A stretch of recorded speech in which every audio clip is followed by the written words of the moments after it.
estamos na lição de número 9, uma visão bíblica do corpo. Ponto 1, a criação do ser humano. Ponto 2, a visão bíblica do corpo. Ponto 3, a visão secular do corpo. Temos aqui as palavras-chave, nós temos aqui alguns apontamentos particularmente nossos. Aqui nós temos os apontamentos do livro, que é o ponto 1, ponto 2, ponto 2, ponto 3. Aqui nós temos a nossa análise bíblica, que antes de nós começarmos a lição, que são esses pontos aqui, nós queremos dizer aos irmãos que nos acompanham.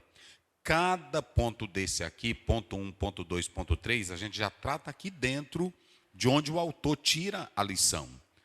Porque ele vai fazer um esboço bíblico. A lição é um esboço bíblico. Então, é daqui que ele tira. E nós temos as palavras-chave. Vamos à leitura do texto da lição, texto áureo e verdade prática. Lição de número 9, texto áureo.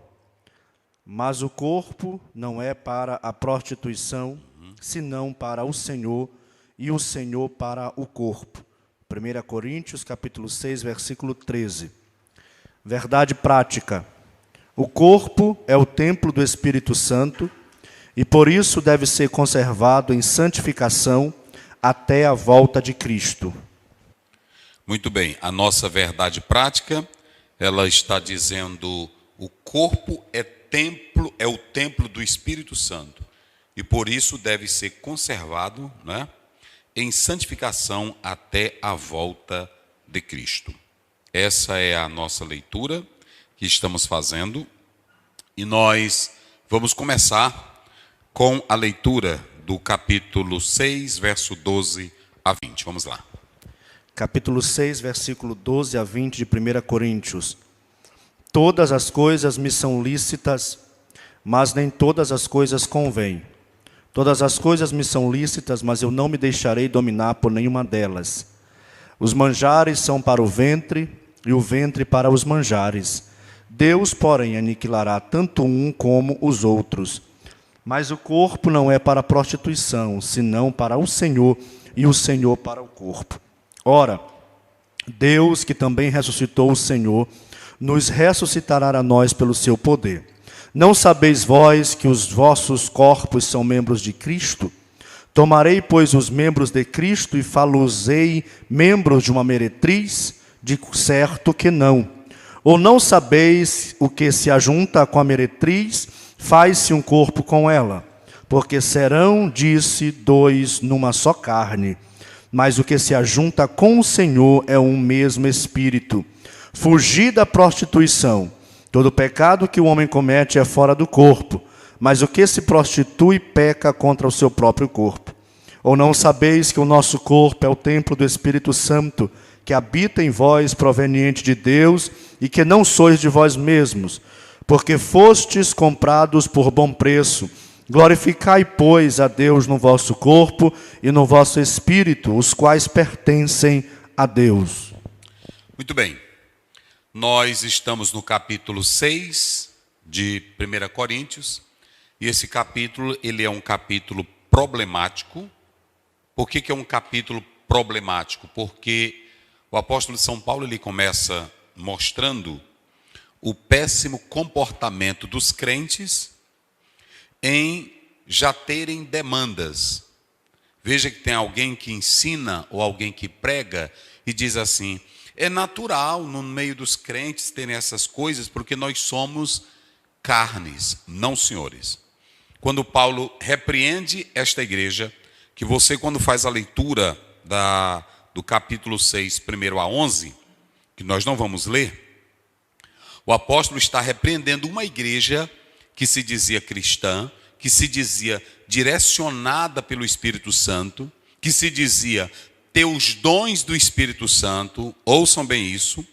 Uma igreja que se apresentava como super espiritual, portadora de dons, mas ela se dizia tão sábia, e os pequenos problemas que elas possuíam, elas não tinham a capacidade dela mesma resolver os seus conflitos. Veja que Paulo mostra a deficiência dela em não ter homens preparados para resolver o conflito, como ele também mostra outra deficiência. Já o fato de haver conflito entre vós, demanda entre vós, já não é agradável. Então, quando às vezes eu falo aqui sobre essa questão dessa suposta espiritualidade, e aqui você vê que era a igreja que mais possuía dons, foi enriquecida com todos os dons, mas ela não tinha a sabedoria para discernir a verdade. Por isso que eu quero começar já alertando o povo de Deus, a nação brasileira, os cristãos do mundo inteiro. Não sejam iludidos só por movimento sobrenatural ou espiritual. Porque essa igreja que se dizia portadora de dons, ela que se dizia reveladora, ela que se dizia dona de discernimento, ela não tinha discernimento para resolver os seus próprios problemas. E aí entra o mais interessante. Se ela era tão espiritual, tão santa, e por que já tinha no meio dela demanda?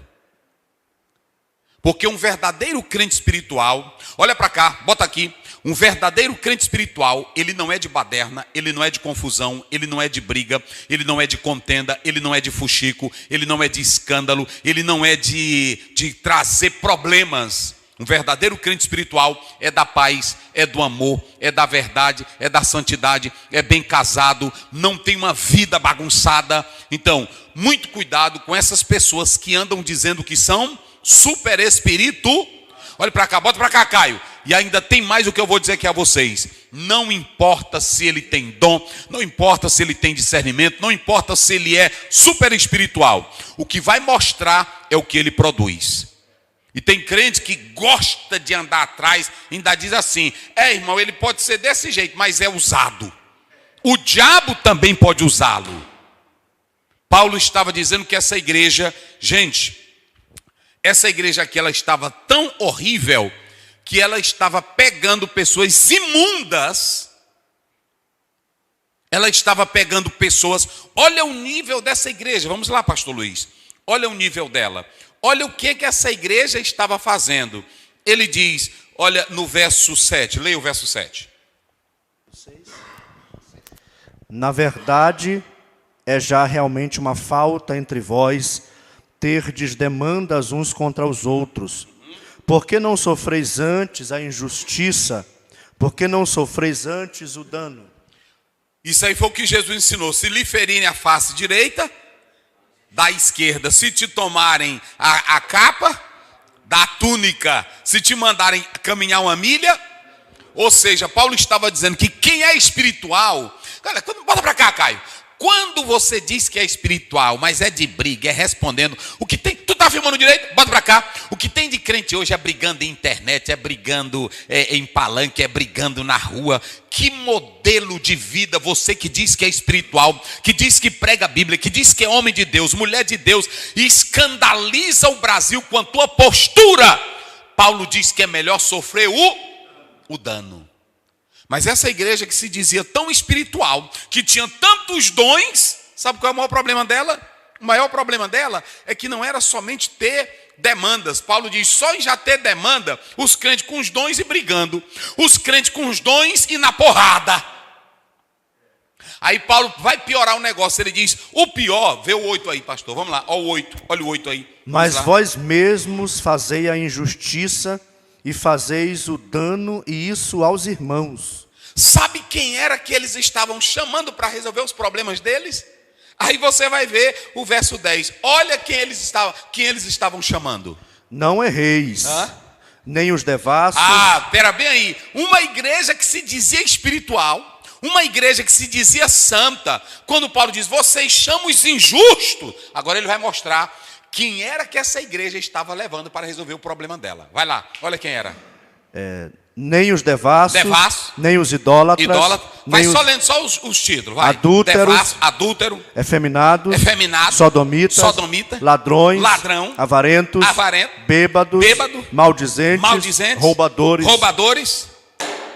Essa igreja que se dizia espiritual, olha quem era que ela estava chamando para julgar.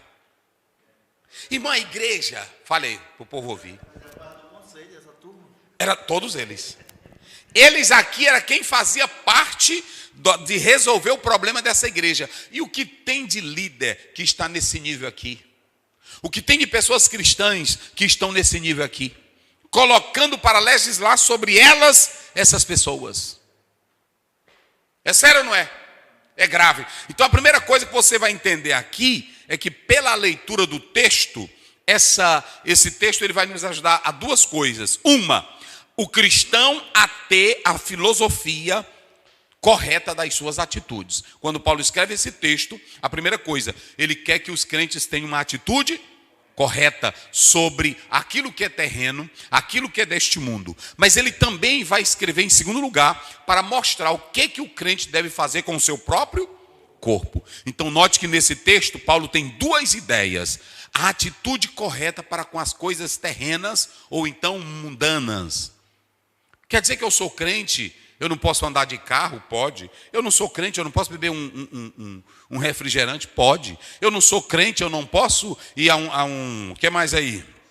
A um shopping? Pode. Paulo diz em Romanos 14:5, cada um tenha tudo bem definido no seu ânimo. Você é quem tem que ser definido.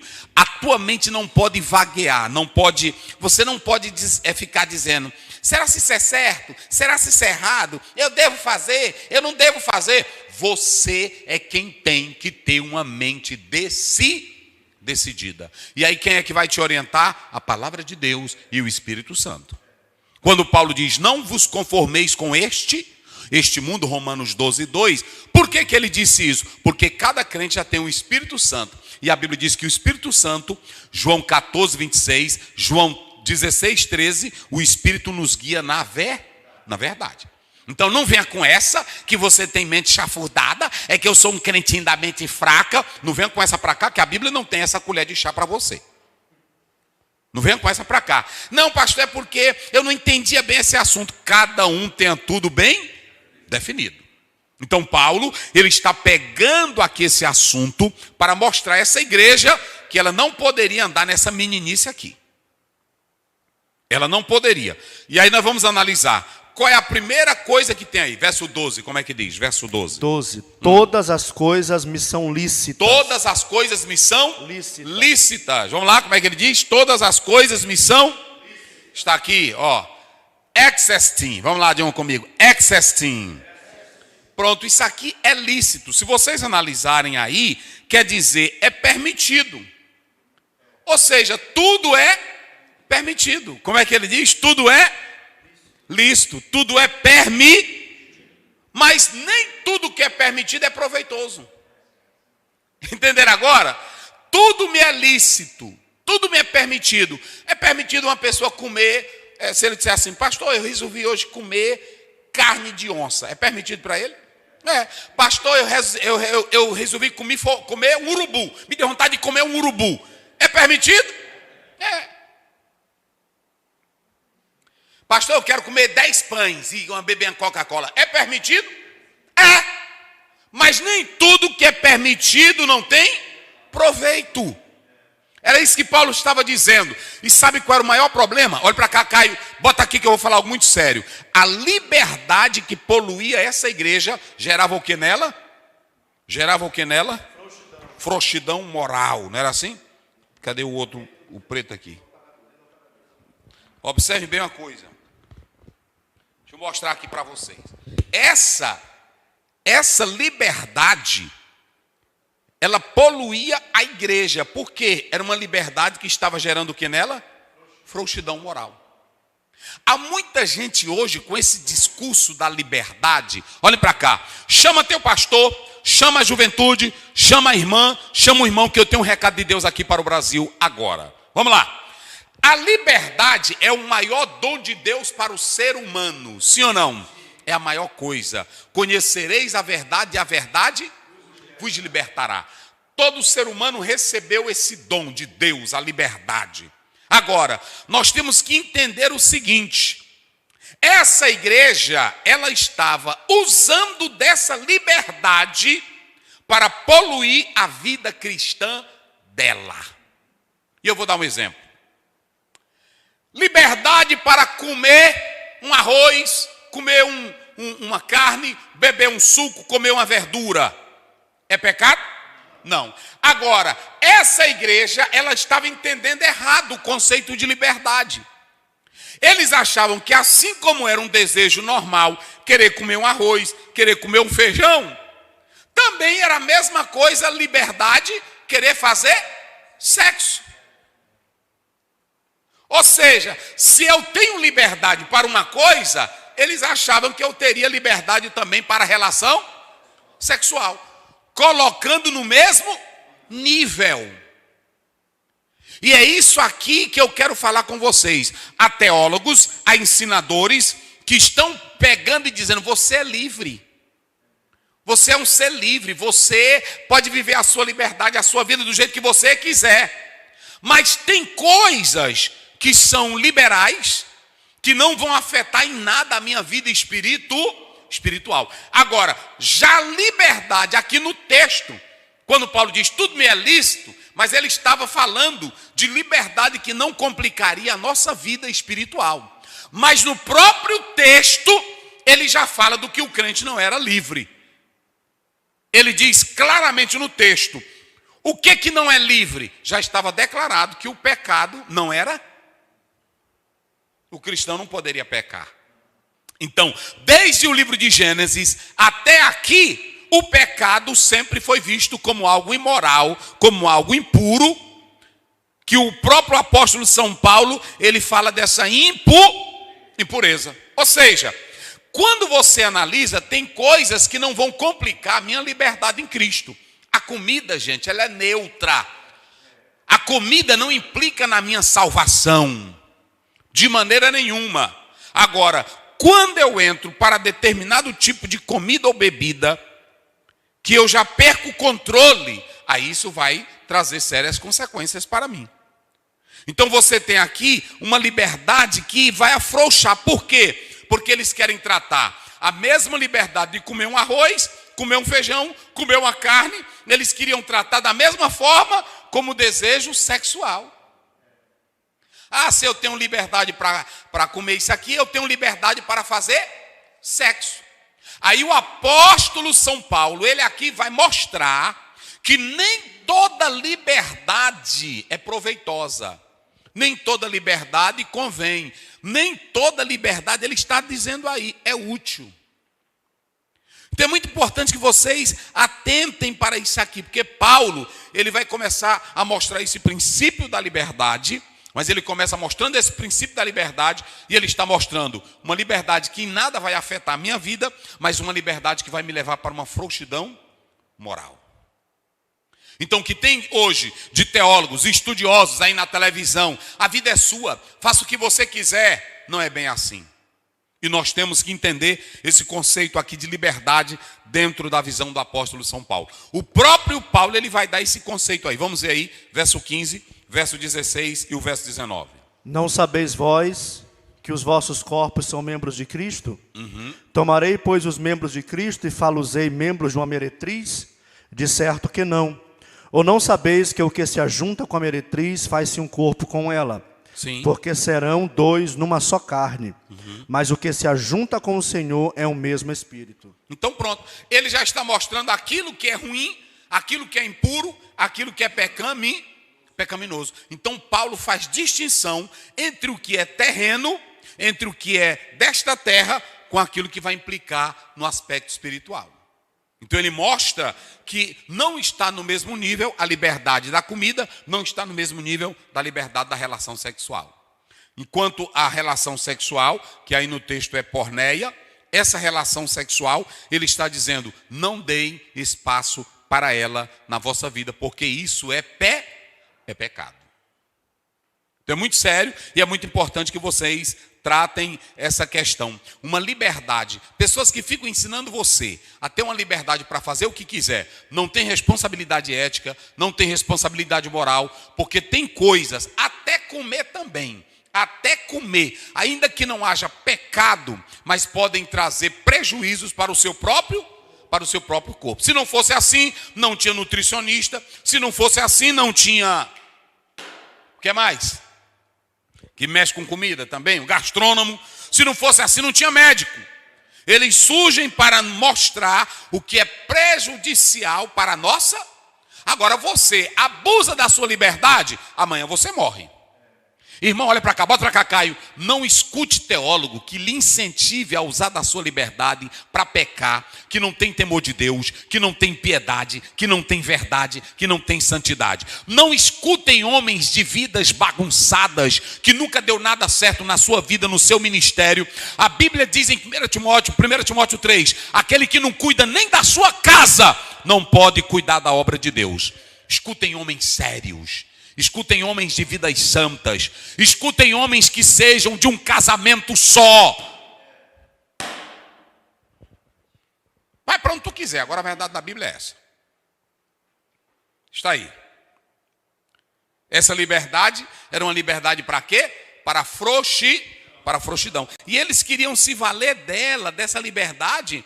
É muito interessante isso. Eles estavam dizendo, se não há restrição para essa comida bem aqui, e é também um desejo, então também não pode haver restrição para a vida sexual. Olha como era que essa igreja estava. Eita, rapaz, tem coisa que a gente nem quer dizer. Essa liberdade aqui, irmão, ela está tão bagunçada no nosso meio, que é até pastor, é pastor misturando ecumenismo, é pastor misturando igreja véia, é pastor misturando teologia, e aí está todo mundo no nome de Jesus, né? Está todo mundo, eita, liberdade véia do diabo. Vamos lá. Duas coisas que devem marcar a nossa liberdade. Eu tenho liberdade? Tenho. Mesmo a liberdade que seja para comer, fora da relação sexual, mas há duas coisas que devem marcar a nossa liberdade. Digam comigo bem forte para não esquecer mais. Prudência e autocontrole. Quais são as duas? Bem forte, vamos lá. Duas coisas que devem marcar a nossa liberdade. Eu pergunto, bora para cá, Caio. Tu está filmando direito? Bota aqui. Tu tem liberdade? Tem? Então pega o teu carro e quando tiver o sinal vermelho, tu não tem liberdade? Eu vou te dar um conselho bem aqui. Olha para mim aqui. Tu não tem liberdade? Então quando tiver um sinal vermelho, passe. O carro não é teu? Tu não paga IPVA? Tu não tem a carteira? Então tu tem liberdade. Se aquela pessoa pegar esse carro e passar no sinal vermelho, o que acontece? Então, o fato de Deus te dar liberdade não é para você viver do jeito que você quer, da maneira que você pensa, do jeito que você entende. Deus te dá regras e responsabilidades morais e éticas. Meu Deus do céu. Então, pega teu carro. Tu tem liberdade? Eu tenho liberdade. Olha essa serra linda. Se joga lá de cima. Sem paraquedas. Viva a tua liberdade. Viva. A liberdade na Bíblia ela tem dois aspectos. Quais são os dois aspectos? Prudência e o que mais? E autocontrole. Ok? Até no reino animal, todo animal sabe que ele precisa de autocontrole e do que mais? E de prudência. Então, se eu tenho essa liberdade que Deus me dá, mas ela deve ser marcada por essas duas coisas. Vamos lá. É muito importante que você compreenda isso. Vamos lá. 10:23 de 1 Coríntios. 10:23, vai lá, leia. 10:23. Todas as coisas me são lícitas, mas nem todas as coisas convêm. Sim. Todas as coisas me são lícitas, porém nem todas as coisas edificam. A questão é, as coisas podem estar no meu poder, mas eu não posso estar no poder delas. Todas as coisas podem estar no meu poder. Eu posso ter um carro, eu posso ter uma mulher, eu posso ter dinheiro, eu posso ter desejo. Agora essas coisas não podem me dominar. Porque se elas me dominarem, eu passo a ser o que delas? Eu passo a ser escravo. E se eu sou escravo, elas não me dominam. É porque eu não tenho um copo aqui. Tem homem que é escravo, ele não é liberto? Tem homem que é liberto? Mas tem homem que chora querendo deixar a cachaça. Ele consegue? Tem homem que chora querendo deixar o crack. Ele consegue? Mas ele não é liberto. As coisas dominaram. Tem homem que não consegue viver sem o sexo. Ele tem que se prostituir todo dia, toda hora, porque ele já perdeu o controle. Mas Deus deu a liberdade para ele, sim ou não? Mas essa liberdade escravizou ele. É por isso que Paulo, irmão, a liberdade nossa, ela tem que ter o quê? Prudência e o que mais? Autocontrole. Então, preste bem atenção, que essa liberdade... Gente, tu está filmando direito, Caio? Eu quero dizer uma verdade. Povo de Deus, quando você vê um homem, olhe para cá, um homem ensinar que você pode fazer todo tipo de sexo, um pastor ensinar que você é livre para você fazer o que você quiser, ele está ensinando tudo errado para você. Não escutem esses homens que têm vidas corruptas, mentes dominadas pelo pecado. Um verdadeiro homem de Deus sabe que Deus deu a liberdade. Mas lá no Éden, Deus disse assim: de todas as árvores, os frutos vocês podem, mas dessa daqui vocês não podem. Sabe o que Deus queria ensinar ali? Ele queria ensinar um princípio de ética e de moral. Ele queria mostrar que há restrição. Gente, não escute esse povo. Você tem que entender que a sua vida tem um compromisso com Deus e um compromisso com a palavra. Isso aqui é muito importante. Então, se vocês analisarem isso aqui, a nossa liberdade ela vem de Deus. Mas junto com essa liberdade tem que ter duas coisinhas. Quais são as duas filhazinhas? As duas irmãs? Prudência e autocontrole. Ou seja, eu tenho meus impulsos, eu tenho os meus desejos, eu tenho as minhas emoções. O Caim, ele veio à flor da pele e Deus disse assim: olha, o desejo está dentro de, cumpre a ti o quê? Dominar. Então não venha com essa, bota pra cá, tu tá filmando direito, não venha com essa, eu adulterei porque eu tô fraquinho. É porque tu não teve vergonha mesmo, porque você sabe que você pode se controlar. Eu matei porque eu perdi o controle, mas você podia se controlar. Pronto, Jesus disse para Pedro: pega essa tua espada, rapaz, e guarda ela, eu não preciso de ninguém me defender com arma. O Senhor te deu prudência e te deu o que mais? Tem hora que a gente quer passar dos limites, quer dar voo à liberdade, mas aí entra o Espírito Santo: Senhor, me controla. Porque todos nós podemos zangar ou não? Efésios 4:26, não é? É isso lá. Não deis lugar à ira. A ira vem, sim ou não? Vem. Não adianta também eu tentar negar aqui que eu não me zango, que tu não se zanga. Não venha com essa para mim, não. Você pode ser o homem mais espiritual, tem hora que a gente se zanga. Mas aí a questão não é zangar, a questão é deixar a ira extravasar. Senhor, me controla, Senhor, me ajuda, Senhor, me abençoa. Pronto, liberdade. Um homem tem liberdade para ele dormir com tanto de mulher que ele quiser. A mulher tem liberdade para ela dormir com tanto de homem que ela quiser. Mas ela vai analisar pela prudência dela que isso vai ser prejudício. Então pronto, então ela diz: não, eu vou escolher um homem para a minha vida. Então é isso aqui. Ou seja, a nossa liberdade ela tem que ter duas irmãs. Quais são elas? Prudência e o que mais? Autocontrole. Que lá em Gálatas 5:22 é chamado de fruto do domínio. Pronto. Eita, rapaz. Então vamos lá, pastor. Segue a leitura. Nós já explicamos aí o que é ex-esteem, não é isso? Já explicamos. E aí, vamos analisar. Vamos lá, vamos seguindo agora. Os manjares são para o ventre e o ventre para os manjares. Sim. Deus, porém, aniquilará tanto um como os outros. Mas o corpo não é para a prostituição. Agora bem, o que acontece? O apóstolo São Paulo, ele vai mostrar, como nós já falamos aqui, o que é coisa terrenal e o que é coisa que vai implicar para a vida espiritual. Vamos analisar corpo e ventre. Não é isso aqui? Corpo e ventre. A comida, quando você come um leitão, vai para onde? O leitão que é digerido? Para o ventre. E do ventre vai para onde? Vai para a latrina. Vai para o cifrão. Do cifrão vai para a fossa. Da fossa, aí você já sabe. Paulo estava dizendo que a comida, ela é neutra, gente. Ele estava falando que a comida, ela tem o seu aspecto para o fortalecimento do metabolismo do corpo. Mas a comida, ela não implica para a salvação. Quando é que eu olho para a comida como uma bênção? Eu olho para a natureza e digo: Deus mandou a chuva, Deus mandou o vento, Deus mandou o que mais? O hidrogênio, o potássio, nitrogênio, tudo para o alimento, para a vida. Mas isso é para um aspecto humano, não é assim? Eu posso dizer que a comida, quando eu reconheço que tudo vem de Deus, eu estou dando glória a Deus, porque lá em 1 Timóteo 4 diz que nós temos que dar graça pelo alimento que recebemos. Ela implica na minha salvação porque eu conscientemente sei que tudo vem mas eu sei que Jesus não morreu na cruz do Calvário para que eu pudesse ser salvo por um pedaço de costela de porco. Meu Deus do céu, que bobagem é essa? Eu sei que Jesus não morreu na cruz do Calvário para mim não beber Coca-Cola. Ele morreu na cruz do Calvário? Não bebam Coca-Cola que vocês entram no inferno. Foi assim? Tem coisas que é só para o ventre. Como é que diz, pastor? Leia para eles entenderem aí. Vai lá, vai. Os manjares são para o ventre. Os manjares são para o ventre. E o ventre para os manjares. E os ventres para o manjar. Deus, porém, aniquilará tanto um como os outros. Pronto. O ventre, que é o estômago, vai existir lá na eternidade? Não. E o que entrou no estômago, vai existir? A Bíblia diz que Deus aniquilará, acabará, tanto um como o outro.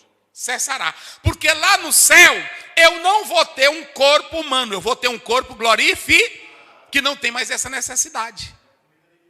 Nem comida, nem bebida. 14, 17, né? De Romanos. O reino de Deus não é comida, nem bebida, mas é paz e alegria no Espírito Santo. Então tem coisa que vem para o corpo, uma panelada gostosa que tu come, uma buchada, o que é mais? Um mocotó. Vamos falar das comidas chiques, porque aqui é só maranhense, né? Não, comida chique dele lá, do sul, né? Estrogonofe, macarrão, espaguete, bolonesa, aquela carne, leite na madeira, como é que ele diz? Filé ao molho madeira. Filé ao molho madeira.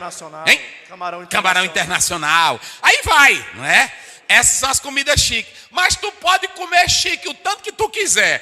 Vai pro ventre, do mesmo jeito que tu come panelada, do mesmo jeito que tu come o camarão, vai tudo pro ventre, e do ventre vai para a latrina, e aí pronto. A Bíblia diz que Deus vai aniquilar tanto um como... Então pare com essa tua besteira, leia a Bíblia. Quem comer pimenta vai para o inferno. Quem beber... tem muitos aí. Quem beber Coca-Cola vai para o inferno. Quem beber... Não, se tu não quiser, é um direito seu. Agora, você dizer que isso aqui complica a tua salvação, em nada complica a tua salvação. Entenderam? Pronto, em nada. Verdade. Nós vamos já falar isso. Então, Paulo ele está dizendo que há uma distinção entre o corpo e o ventre. Olhe para cá. Porque o teu corpo, esse teu corpo, ele vai ser transformado. Agora, tem coisas no teu corpo que não vão precisar lá na eternidade. Então, por isso que Paulo faz essa distinção. Isso é muito interessante, essa questão. E quando você vem para o corpo, observem bem, que quanto ao corpo, Paulo diz que ele foi feito para a glória de Deus e não para a fornicação. Então, ele faz essa distinção entre o corpo e o ventre. E o que a fornicação faz com o crente? Agora aqui nós vamos explicar. Porque quando você come a comida, ela vai para o estômago, e o estômago digere. Quando você pega um corpo e une a porneia, qualquer relação sexual ilícita, já tem alguém que tem personalidade, que é o Senhor, e está dentro do teu corpo. Quem é que está dentro de nós? O Senhor Jesus. Então, no momento em que Jesus já está dentro de mim, eu mais ele, nós somos um. Não é assim? Gênesis 2:24, deixará o homem pai e unir-se à sua, e os dois serão uma só carne. No momento em que você pega o teu corpo, que é o santuário do Espírito Santo, e se liga à porneia, à fornicação, você está querendo tirar Jesus de cena. Entenderam? Não é o objetivo do corpo, né, pastor? Não é o objetivo do corpo. O nosso corpo foi feito para a glória de Deus. No momento em que eu torno meu corpo instrumento da fornicação, eu estou dizendo para um sair e o outro entrar. Porque esse corpo aí, Paulo não está falando, está aqui, soma, tem o seu aspecto ético, mas o soma, que é o corpo, dentro dessa teologia de Paulo, ele fala da igreja, que é templo de quem? Do Espírito Santo. Ou seja, ele não está falando do soma apenas no seu aspecto físico. Eu coloquei aí na definição, olha aqui, de soma, eu coloquei corpo sem vida ou corpo vivo, conjunto de planetas, de estrelas. Esse é o sentido no grego. Número de homens unidos numa sociedade, família, corpo social, ético, místico. Mas no Novo Testamento é para designar aí a igreja. Então, o corpo na Bíblia, essa palavra soma, ela tem um aspecto para representar dentro da teologia paulina, o quê? A igreja. E se a igreja agora é corpo de Cristo, como é que eu vou pegar o corpo e colocar na fornicação? Eu estou chamando outra pessoa para relação. E não pode ter mais outra, porque a Bíblia diz, os dois se tornarão uma só. Por isso que Paulo vai dizer em Efésios 5, esse é o mistério entre Cristo e a igreja. Então não pode haver essa intromissão aí que nós estamos falando, dessa fornicação. Não pode haver.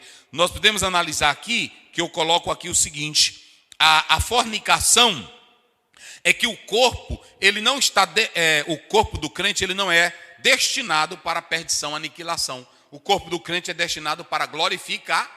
Por isso que há um processo escatológico do nosso corpo. Diferentemente do estômago, diferentemente dos prazeres. Tudo isso vai ser eliminado. Ok? Então, observem que Paulo ele está fazendo essa distinção que nós colocamos aí. E o que é a fornicação? Está aqui, ó. O que a fornicação faz com o crente? É uma pergunta.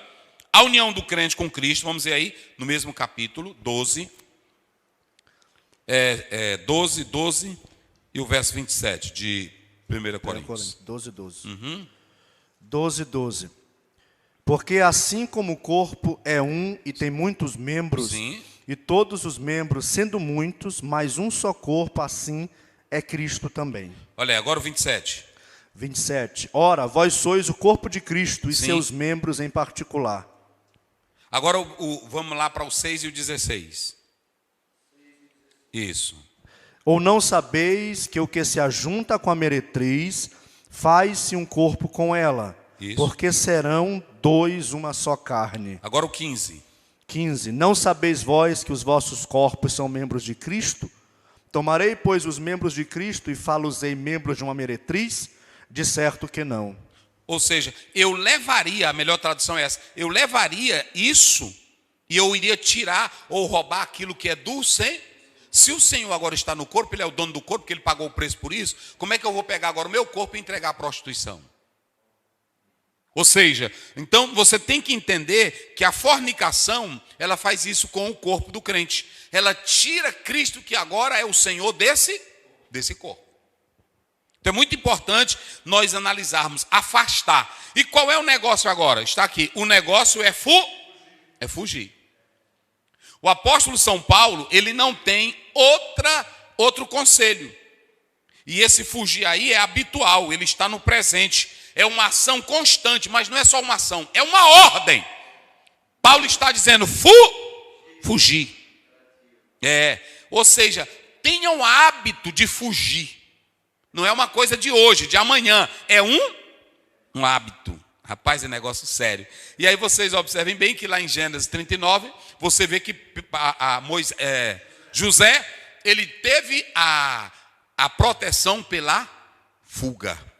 A Bíblia diz em 1 Tessalonicenses 4:3, e esta é a vontade de Deus, a vossa santificação. Se Ele quer a nossa santificação, eu tenho que viver habitualmente fazendo o quê? Fugindo disso. Correndo contra. Ou seja, você tem o Gênesis que Deus cria, mas você tem o Êxodo que é necessário sair. E você tem o Vaikra que é necessário santificar. Essa é a mensagem que você vai passar amanhã na escola dominical. O negócio é fugir. Fuja da prostituição. Vamos lá, segue a leitura.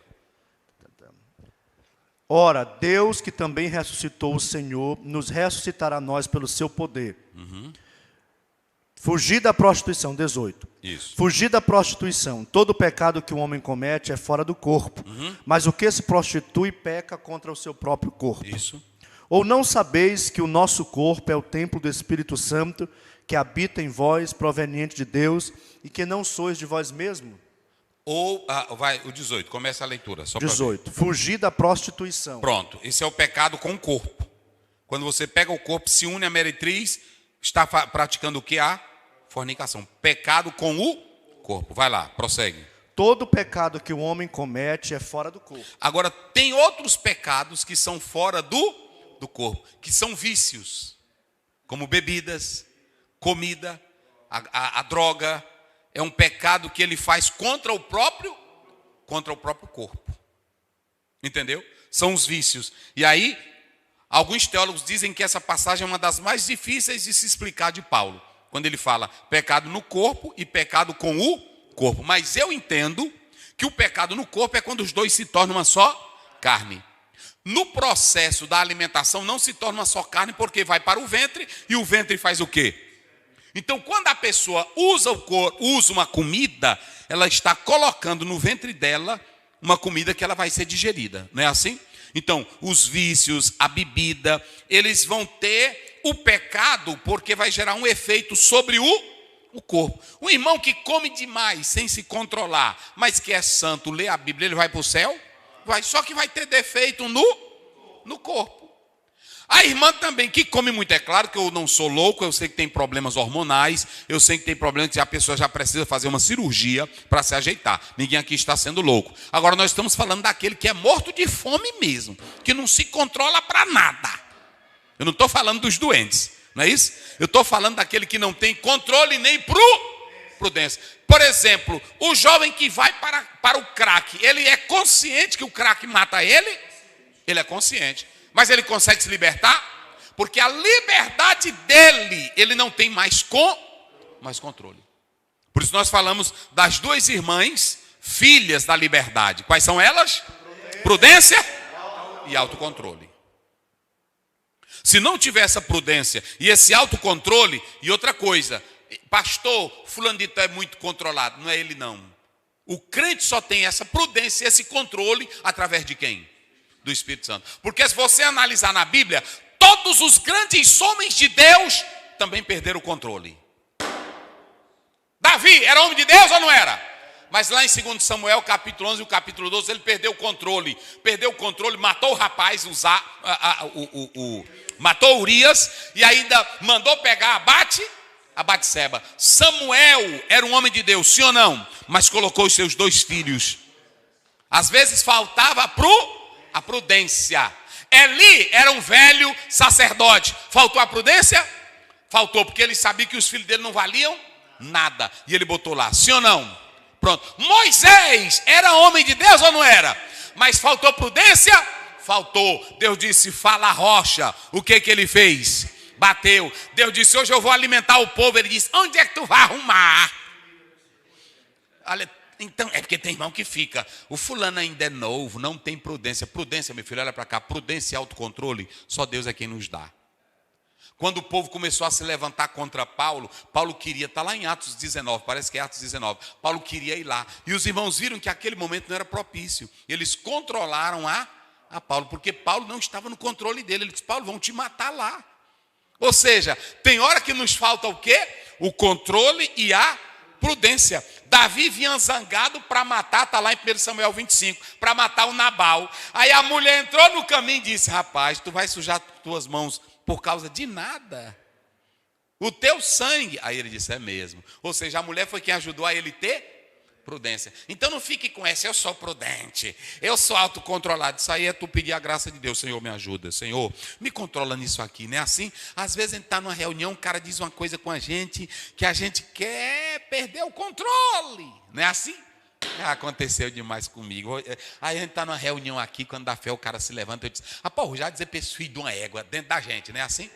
E não vem, olha meu querido pastor, está filmando, Caio, volta para cá, não venha para cá querer cobrir não, que tu também sabe que é assim. Às vezes a gente está dirigindo uma reunião, o cara já se levanta com uma palavra totalmente contrária, a vontade é a gente mandar ele, como diz aquela música do Roberto Carlos, que tudo mais vai para o inferno, não é assim? Mas aí você pede ao Espírito Santo, me ajude, se acalma, não é assim? Ô Senhor, me dá calma para mim não responder ele agora. Aí pronto, aí a gente respira, não é assim? Se acalma, chega a boca fica seca. Já aconteceu com o senhor? É assim. Aí a gente pronto, aí diz, não, vou deixar isso aqui para outro dia. Porque se tu responder naquela hora, tu perde o controle. Aí a gente se acalma, chora bem ali mesmo, não. Aí na hora, não, Senhor, pronto. É por isso que Jesus disse assim, sede simples com mais e prudente. Ou seja, se você pegar só a prudência da serpente, não vai valer. Tem que juntar os dois, a simplicidade com a... Pronto, tu tem que ter a simplicidade, mas tu tem que ter a sagacidade também. Agora, tudo no momento No momento certo. Então não venha com essa dizendo assim, fulano é muito controlado. Não, é Deus. É só Deus que nos dá graça. Pode falar aí. De quê? 19:30 do Atos. E querendo Paulo apresentar-se ao povo, olha, o povão todo agitado. Isso aqui faltou sabedoria de Paulo, faltou prudência de Paulo. Paulo querendo ir lá. Eu vou já lá. Olha o que o povo fez. Mas os discípulos não permitiram. Olha, os discípulos, não, Paulo, você está louco, rapaz. Enfrentar o povo desse jeito, tu vai ser morto. Vai, fala aí. O saudoso pastor Russell disse que ele estava na Suíça e tem uma irmã, uma senhora velhinha. Se eu nunca vi alguém tão santo, tão puro, tão prudente como aquele pastor sul-coreano, David Onshu.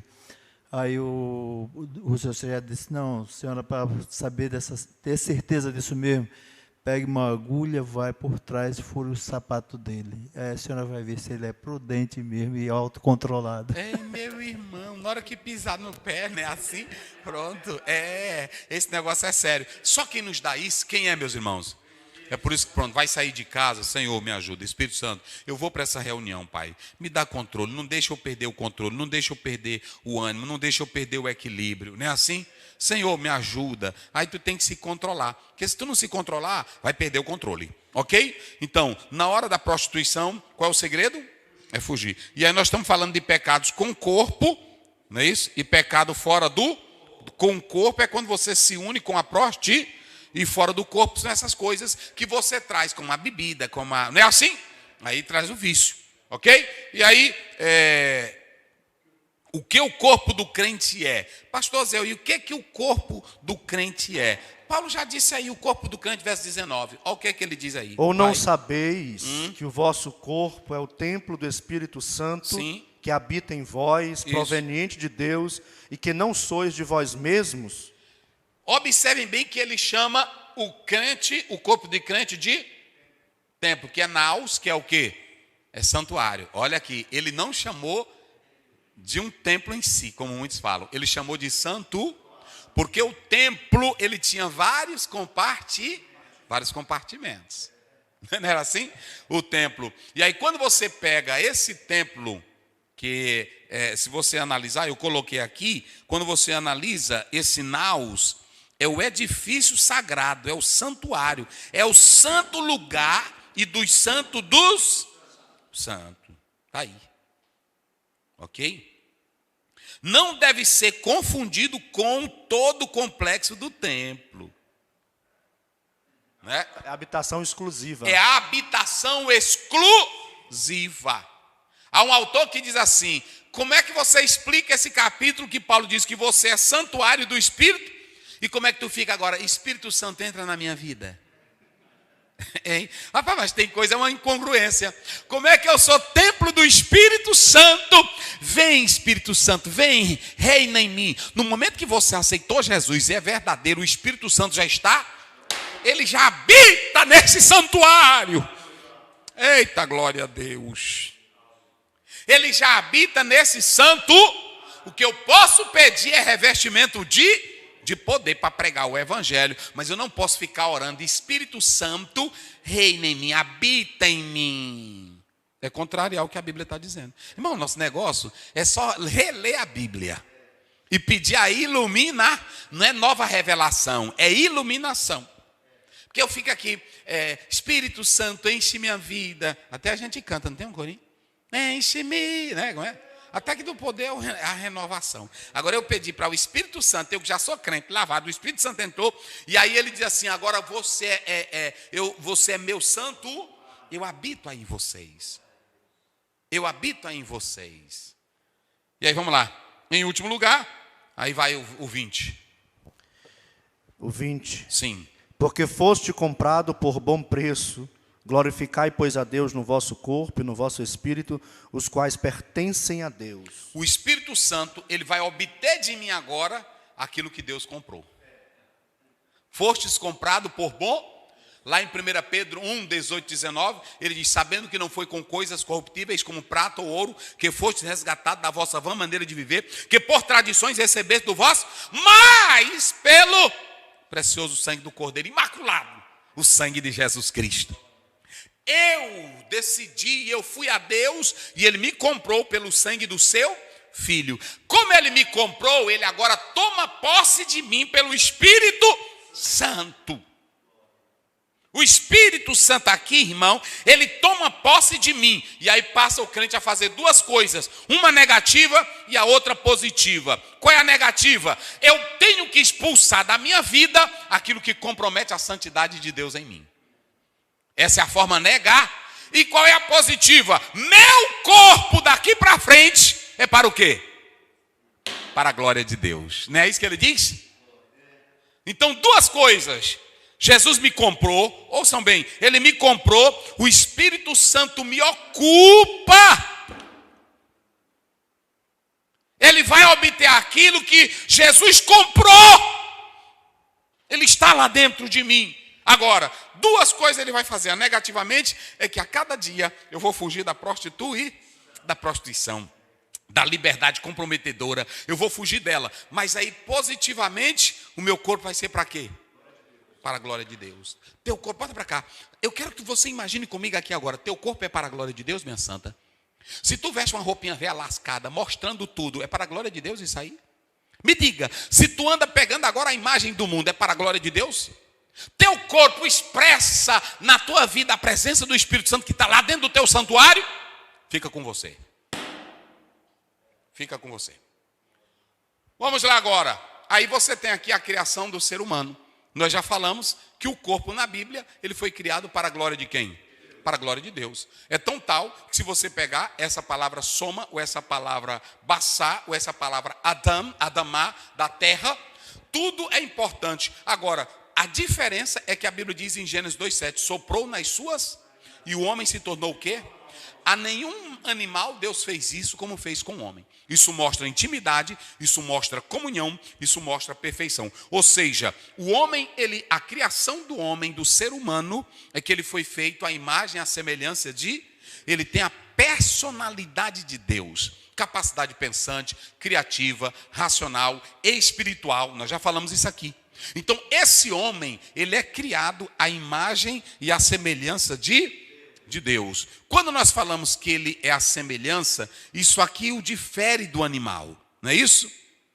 Essa semelhança, essa imagem, ela vai ficar comprometida na queda, mas aí quando você vai para Romanos 8:29, o trabalho de Jesus Cristo é resgatar em nós essa imagem, é restaurar, não é isso? Então você pode observar, de onde o homem veio? O homem veio de Deus. Toda a raça humana, Atos 16:27, a Bíblia diz que ele criou de um só, todos. Ou seja, a fonte da origem humana, quem é? É Deus. O homem é um ser espiritual e racional. Pronto. Em Gênesis você tem duas narrativas. A narrativa do capítulo 1, que mostra o geral, homem e mulher sendo criados, e a narrativa do capítulo 2, que trata o detalhe da formação do homem e da mulher. Pronto. Mas nenhuma é desconexa com a outra. Então você tem essas características, ok? Mas deixa eu dizer uma coisa para vocês, quando nós analisamos aqui, correndo aqui. Nós temos as duas naturezas do homem. Nós temos a natureza externa, que é chamado de quê? Carne. E o que mais? Corpo, não é isso? Nós falamos agora há pouco sobre bassar, né? Do hebraico, bassar, que se refere à carne. No grego nós temos a palavra sarx, que é a palavra carne.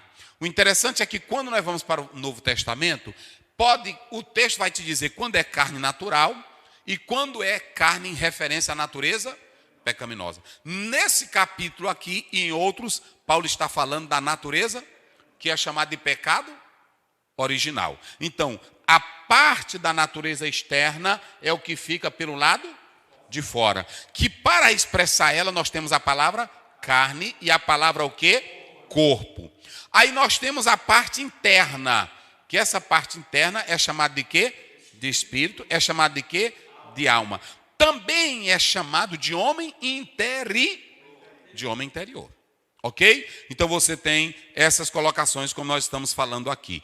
Corpo e alma na Bíblia, às vezes se intercalam, são intercambiáveis nesse sentido aí, não é assim?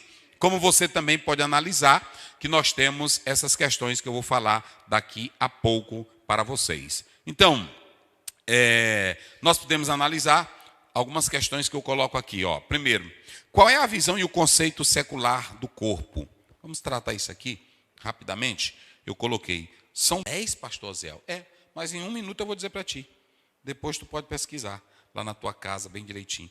10. O povo do mundo, na concepção moderna, eles dizem que essa questão de corpo, e é verdade, isso aí nós não podemos discordar, essa questão de corpo, alma e espírito, a concepção ela não é unilateral, ela não tem apenas uma ideia uníssona, porque não há uma conexão ou uma harmonia nesse assunto, porque cada religião e cada povo tem a sua cultura, tem a sua formação histórica e tem a sua tradição também teológica, não é assim? Então, vai variar muito essa questão da visão do conceito secular do corpo. Não é só a ideia, o cristianismo tem a ideia, mas o budismo tem uma ideia, a ciência tem uma ideia. Então, por exemplo, se você pegar o materialismo científico, ele vai dizer que o corpo é simplesmente um sistema biológico complexo e organizado. Um médico, quando ele vai lidar com o corpo, ele não vai procurar onde é que está a alma aqui. Ele procura? Pronto, eu vou ter que cuidar aqui nessa operação aqui do coração, porque eu não quero ferir a alma. Ele sabe onde é que está a alma? Então pronto. Quando ele está abrindo a cabeça de alguém, ele vê o cérebro, ele só vou ver o que ele está pensando aqui. Aparece? Então pronto.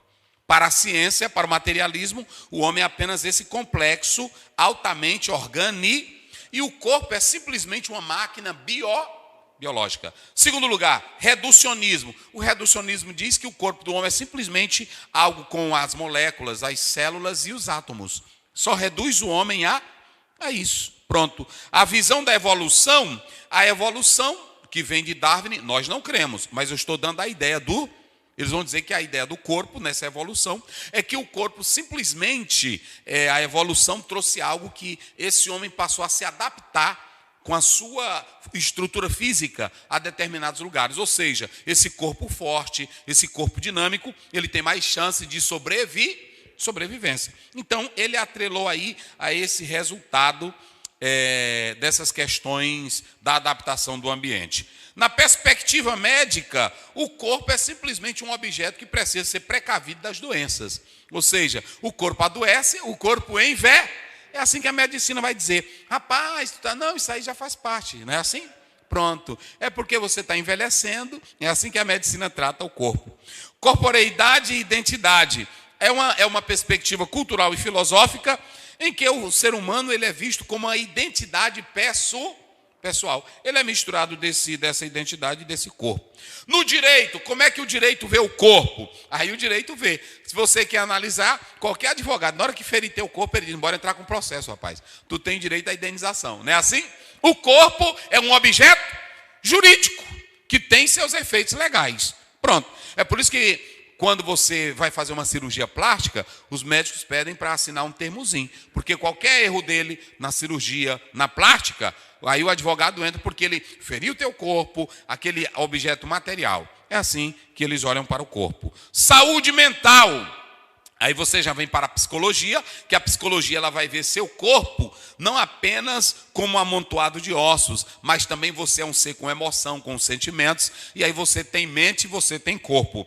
Então, observem bem que se você analisar o corpo na biologia, é apenas uma máquina química. Na filosofia, a filosofia ela vai dizer que o corpo tem o seu aspecto cultural e também é ligado tanto ao corpo como à mente. René Descartes vai dizer, penso logo existo, ego cogito. Então ele falava do corpo e a mente. Na psicologia, você é corpo, mas você tem mente, você tem emoção, você tem sentimentos, você tem desejo. Agora, na pós-modernidade, o corpo é uma construção histórica. Tudo que você tem, essa questão da beleza, do sexo, essa ideia que você tem aí, a pós-modernidade ela já tem uma outra concepção e ela vai dar uma liberdade tremenda para o corpo que vai resultar em liberte.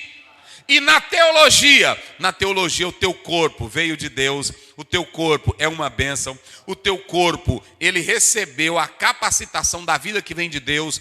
A teologia mostra o teu corpo como um presente. Então o corpo não é feio, o corpo não é sujo, o corpo não é nojento, o corpo é uma bênção de Deus. Fale lá. E na teologia bíblica o corpo é tão importante que vai haver ressurreição que os gregos desprezavam, que o corpo não presta, os indianos também, sem fundamento.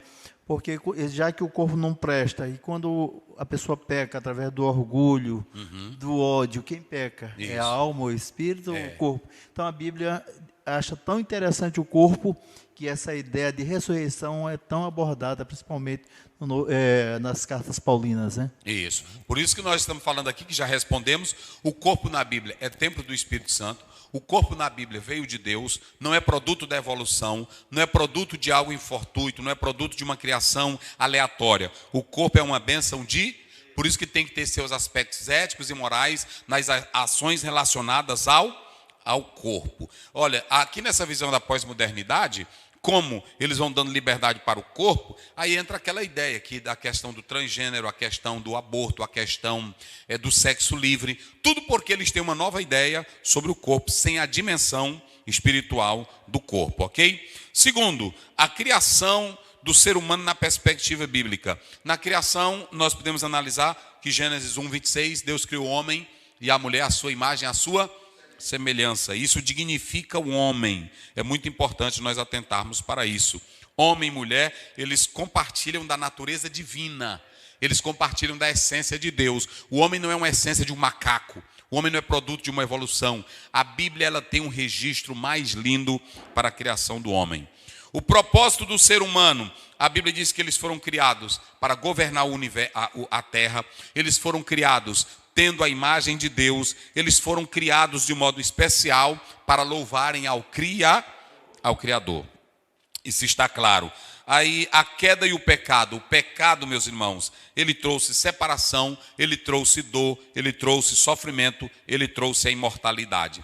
Mesmo com essa queda que nós podemos analisar, a queda do homem, a Bíblia diz que o Senhor providenciou um meio de redenção, está lá em Gênesis 3, 21, 22, para o bem da humanidade, né? Então, essa imagem de Deus no homem, ela traz a dignidade, ela traz a responsabilidade, e é isso que o direito valoriza. O direito, quando ele vai olhar para o ser humano, ele não está olhando como um animal, ele vê um objeto, ele vê um ser humano digno, capaz e inteligente. Tudo isso é uma construção bíblica e maravilhosa. Mas nós podemos analisar aqui outra coisa, como o pecado afetou biblicamente o homem. Eu coloquei aqui aproximadamente 9 coisas. A primeira coisa que o homem pecou, ele trouxe o pecado original, que passou a dar ênfase à natureza carnal pecaminosa. O homem passou a ter uma natureza pecaminosa. Ou seja, essa desobediência, ela trouxe o homem para a inclinação carnal. Romanos 8:8. A Bíblia diz que aquele que pende para a carne, ele só pende para a obra da carne, não é assim? E a Bíblia diz que quem anda na carne não pode agradar a Deus. Segundo, o pecado, Romanos 5:12, trouxe a morte. Terceiro, separação de Deus, porque a Bíblia diz que todos pecaram, Romanos 3:23, e separados ficaram da glória de Deus. Trabalho difícil, quando você vê Gênesis 3:17 e 19, a Bíblia diz que o trabalho antigamente era uma bênção. Mas por causa do pecado, agora era com luta, era com suor, era com tristeza, era com pesar. Sofrimento e doença. Gênesis capítulo 1, 2, 3. Antes não havia células malignas, não havia poluição ambiental, não havia nada de enfermidade. Isso só veio depois do pecado. Então, quando entrou o pecado, as células malignas surgiram. De modo que, você querendo ou não, o teu próprio corpo ele é cheio de células malignas. Eu li de um autor que ele disse que se você se trancar num quarto e não comer e não beber, as células malignas, elas vão te devorar. Não é assim? Então, trouxe isso. Aí tem também hoje a questão da estrutura moral e ética. Quando o homem pecou, ele se tornou liberal, libertino, e aí foi necessário Deus estabelecer padrões de ética e moral para dar um freio nesse homem, ok? E aí, o nosso livre-arbítrio, ele ficou contaminado ou não ficou? Ele ficou contaminado. E aí vai entrar, talvez os calvinistas vão dizer, olha aí como nós estamos certos. Porque também o livre-arbítrio do homem ficou depravado, dominado pela inclinação carnal e pecaminosa. Vocês estão certos. Mas se lembre de uma coisa: quem vai levantar o homem caído não é o livre-arbítrio dele, é a palavra que está sendo pregada. Romanos 10:17, a fé vem pelo ouvir o quê? Então, quando ele começa a escutar a palavra, aí o Espírito Santo vai colocar nele aquela verdade para aquele homem que está morto espiritualmente, e aí ele que está morto, sabe quem é que explica isso? Na teologia até foi lançado pela CPAD, Charles Finney. Ele diz que quando a Bíblia fala que o homem é depravado, que o homem é imoral, não quer dizer que o homem na sua essência é totalmente desregrado. Ele tem um senso das coisas. Agora, a palavra e a ação do Espírito Santo vai ajudar ele a responder com eficácia aquilo que o Senhor Deus está chamando. Ok? Mas o nosso livre-arbítrio, os nossos desejos, as nossas inclinações, todas ficaram contaminadas? Todas ficaram contaminadas. Só mesmo a ação do Espírito Santo. Ok? E aí, nós temos aqui essa briga teológica ao longo do tempo, tricotomia e dicotomia. Se vocês analisarem, a dicotomia, ela tem um peso maior no campo teológico.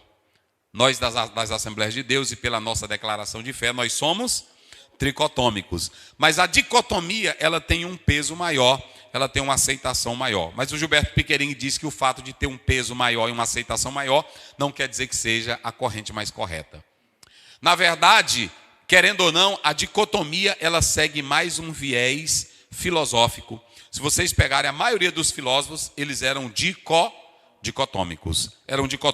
Vamos pegar, por exemplo, aqui o René Descartes, que ele vai falar do dualismo cartesiano, ele vai falar do dualismo interativo, ele vai falar do dualismo cartesiano, ele vai dizer que o homem é mente ou alma e ele é corpo. Então, são duas coisas distintas. Aí depois ele vai falar sobre o monismo, que são dois: monismo metafísico e o monismo idealista.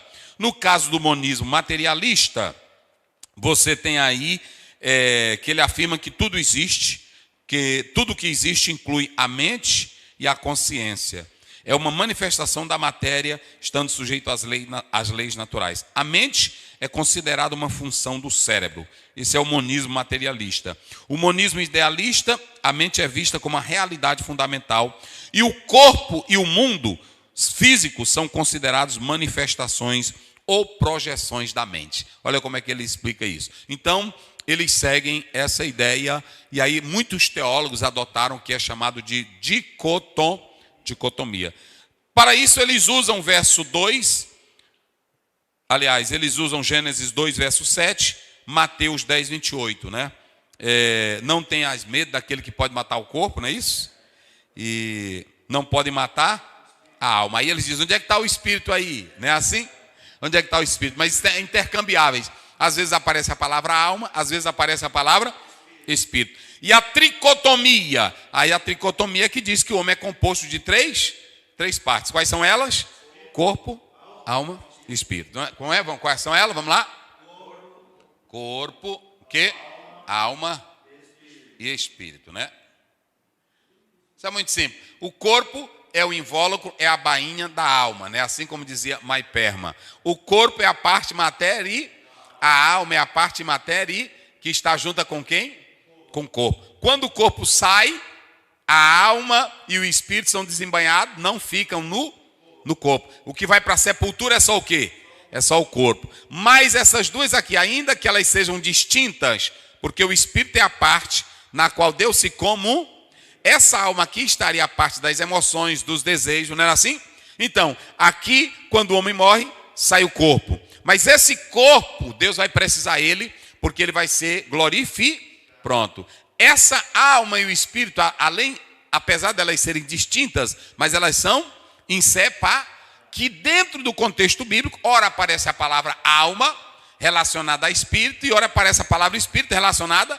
As duas, elas são inseparáveis, ok? Então, você tem toda essa estrutura que eu estou colocando aqui, ó. Essa parte aqui que nós estamos explicando.